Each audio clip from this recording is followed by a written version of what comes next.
Bonjour les amis, aujourd'hui je vous parle de la manière dont on peut augmenter les capacités de production dans le cas de l'industrie pharmaceutique en Afrique.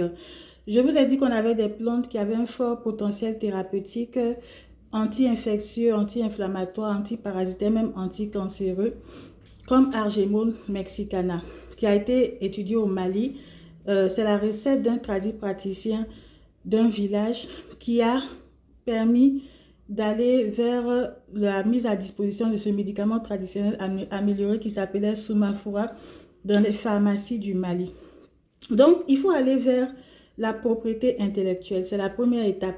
C'est une des recommandations que j'ai faites dans mon mémoire sur la collaboration entre la médecine moderne et la médecine traditionnelle dans le cadre de la prise en charge du paludisme en 2011, encadré par le Centre de formation et de recherche en médecine et santé tropicale, piloté par le professeur Jean Delmont.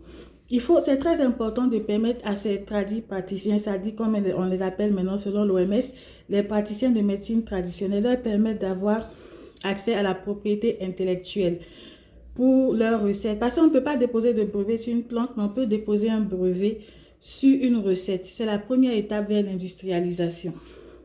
Ensuite, une fois qu'ils ont le brevet, ils peuvent décider de vendre le brevet à une firme pharmaceutique. Je vous ai parlé du Maroc. C'est un pays sur lequel on doit toujours s'appuyer parce que c'est la deuxième industrie pharmaceutique d'Afrique.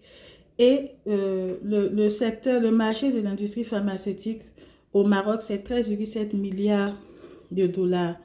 Et en développant des partenariats avec des pays comme le Mali, dont les thérapeutes de médecine traditionnelle disposeraient de brevets, on peut aller plus loin parce que les laboratoires, ils ont une exigence de rentabilité. Donc, eux, ils peuvent essayer de reconstituer la molécule, isoler le principe actif et reconstituer la molécule de manière synthétique ou semi-synthétique pour des exigences de rentabilité.